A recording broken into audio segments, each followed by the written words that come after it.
Alô, bom dia, você está no canal Professor Belém neste domingo, dia 12 de novembro de 2023, sejam todos bem-vindos. E eu sei, eu devo desculpa aos queridos amigos que aguardavam a live de ontem à noite. Devo dizer que tive problemas técnicos que me impediram de fazer a live. Acordei cedinho hoje para resolver os problemas e não foi possível, então resolvi fazer este vídeo para falar um pouco do que eu comentaria na live de ontem. E o assunto é bastante polêmico. Espera um pouquinho, antes eu quero mandar um abraço para a Marta Pereira. Ela me escreveu e disse o seguinte: bom dia, professor, te curto muito. Mesmo na vida corrida da América, não perco um só vídeo ou live. Quando puder, manda um beijinho para os meus filhos, Stanley e Marcelo. Então está aí um beijinho para o Stanley e para o Marcelo. E também para a Marta Pereira, claro, que mora lá nos Estados Unidos da América. Um abraço a todos vocês, querida Marta, Deus os abençoe. E quero também mandar um abraço para o Elias e o Rick. O Elias me escreveu e disse: bom dia, professor, manda um abraço aqui para a dupla Eric e Elias, de Betim, Minas Gerais. Então é isso aí, um abraço para a dupla Eric e Elias. E espero que vocês cantem bem, para, claro, não queimar o meu filme. Se puderem, mandem uma demo aqui para o canal, que eu possa, evidentemente, retransmitir as vossas canções sem sofrer o risco de, como se chama mesmo? Direitos autorais, é isso aí. Muito bem, meus queridos amigos, o tema é polêmico, como disse. A guerra em Israel ainda não tem um verdadeiro culpado. Claro, você poderá dizer, o culpado é o Hamas, que provocou Israel com atos desumanos. Mas, sim, é possível. Só que a questão é saber quem permitiu que o Hamas entrasse no estado mais bem vigiado entre as nações, mais bem protegido. Impossível dizer que houve uma falha técnica, uma desatenção das forças de defesa de Israel, ou então do Mossad, ou algo que o valha. Muito difícil pensar nessas questões em relação a um país que precisa, desde a sua criação, proteger-se de vários inimigos o tempo todo. Não é à toa que Israel tem uma das forças armadas mais eficientes do mundo. Precisa se defender, é uma questão existencial. E assim, de repente, mais de 1000 terroristas entram em campo para suas atrocidades e até mesmo a polícia demorou para chegar nos locais das atrocidades. Muito estranho, não é mesmo? Então, nos últimos dias, têm surgido boatos nos bastidores da geopolítica, o quanto a China estaria se beneficiando por conta desta guerra agora de Israel contra o Hamas, que tem colocado abaixo definitivamente tudo o que foi construído por Donald Trump e outros parceiros, como o seu próprio genro, o chamado Acordo de Abraão. Vou tentar explicar de modo bem complicado, porque se dá para complicar, não é mesmo? Por que facilitar a coisa? O projeto, um dos projetos mais bem-sucedidos dos Estados Unidos, depois da Segunda Guerra Mundial, foi, claro, a criação do Estado de Israel. Mas na agenda americana havia outro projeto que também fora muito bem sucedido, principalmente depois da Guerra da Coreia, o projeto China. É verdade. Lembram do general Douglas MacArthur? Bem, o Douglas MacArthur estava liderando as tropas americanas na Guerra da Coreia, contra a Coreia comunista, a Coreia do Norte, e havia vencido. Tinha chegado aos confins da Coreia do Norte e pediu ao presidente de então, presidente Truman, a permissão para entrar na China e derrotar o exército de Mao Zedong. E aí, o que fez Truman? Disse: não, Voltem as tropas para um paralelo determinado, permitam que a Coreia do Norte se restabeleçam e deixe a China em paz. Aliás, o general Douglas MacArthur foi tirado da Coreia do Norte, foi tirado da Guerra da Coreia para o ostracismo em Nova York. Pois é. Porque os Estados Unidos, naquele momento, resolveram dizer não ao plano de Douglas MacArthur, já que este afirmava com todas as letras que poderia sim derrotar o exército de Mao Zedong.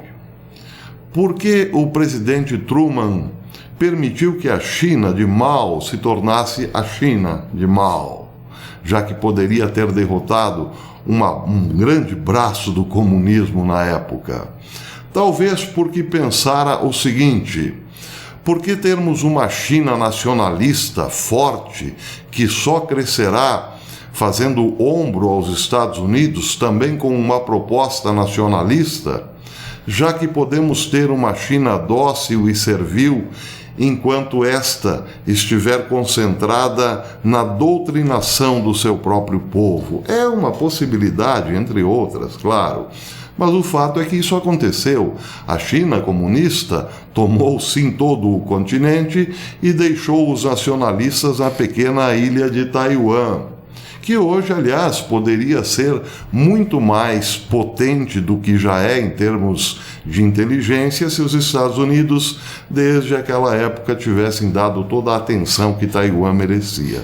Não foi o caso. Então a China tornou-se sim um projeto bem-sucedido. A partir dos anos 70, por exemplo, começou a sua escalada, passando de tigre de papel para o grande dragão que é hoje. Não precisamos dizer o que aconteceu, não é mesmo? A China abriu as suas portas, o seu grande mercado interno, para as empresas norte-americanas e europeias. Por outro lado, recebeu desses mesmos conglomerados e governos ocidentais todo o mundo ocidental, por assim dizer, para fazer o seu comércio. Ponto final. Projeto mais bem sucedido, então, depois da fundação do Estado de Israel. Em relação ao Estado de Israel, não estou aqui dizendo se foi bom ou se foi mal, mas também era um dos projetos bem sucedidos dos Estados Unidos. Acontece que, com o passar do tempo, a política norte-americana globalista começou a enfrentar forte resistência por parte de neocons dentro do staff norte-americano, ou melhor, do establishment. E aí? Bem, aí pensou-se imediatamente não em lutar diretamente com a China para baixar-lhe o topete, mas fortalecer um país rival que está ali do ladinho, um pouco abaixo. A Índia, claro. Então chegamos à era Donald Trump. O que fez Donald Trump logo que chegou ao poder? Iniciou uma grande batalha comercial com a China, que, eu sempre repito aqui nesse canal, estava saindo vitoriosa. Sim, Donald Trump encarou uma guerra comercial contra a China, mas, ao mesmo tempo, foi planejando o tal Acordo de Abraão, onde dois grandes países do Oriente Médio sairiam muito fortalecidos, ou estrategicamente eram muito importantes e, portanto, seriam muito fortalecidos. Só que, entretanto, porém, contudo, dois países inimigos, Israel e Arábia Saudita. Então foi aí que o genro de Donald Trump começou a atuar bem forte nos bastidores.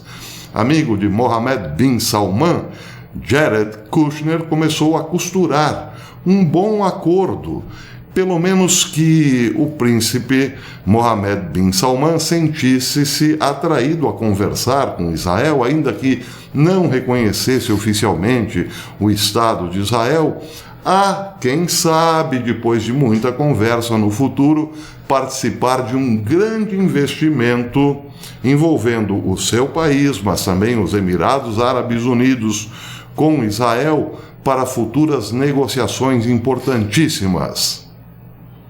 O Acordo de Abraão ia muito além disso. Lembram da Índia? Pois é, voltamos então à Índia. O que acontecia com a Índia dentro dos planos norte-americanos? A Índia teria que substituir a China em termos de fabricação de produtos, mas também, claro, abrir o seu grande mercado, que não é difícil no caso da Índia, para a tecnologia e os produtos ocidentais. A Índia hoje é mais populosa do que a China. Então, agora em setembro, na cúpula do G20 na Arábia Saudita, o que aconteceu?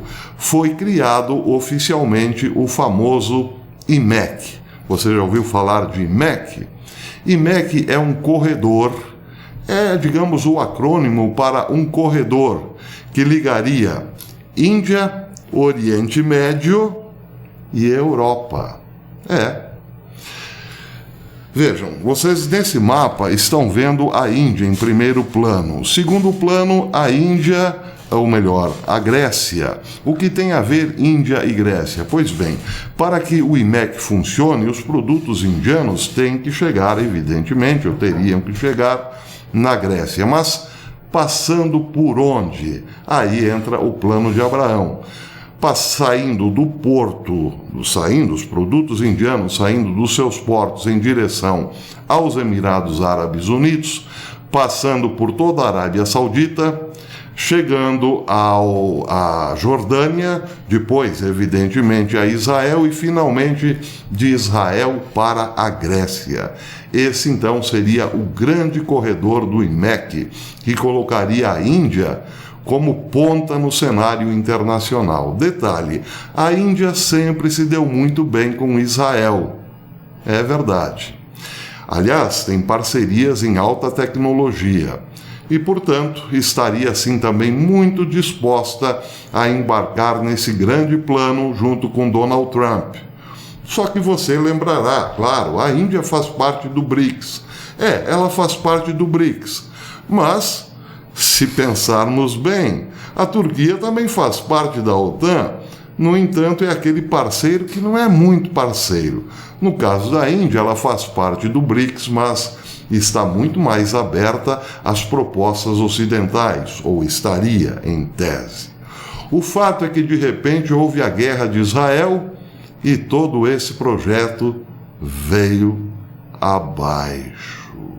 Claro que eu vou falar muito mais sobre isso durante a semana, mas o fato é que daí entraram as teorias da conspiração em cena. Por isso eu alerto, este vídeo é mais uma teoria da conspiração, uma especulação gigantesca, do que uma afirmação categórica. Não é nada disso.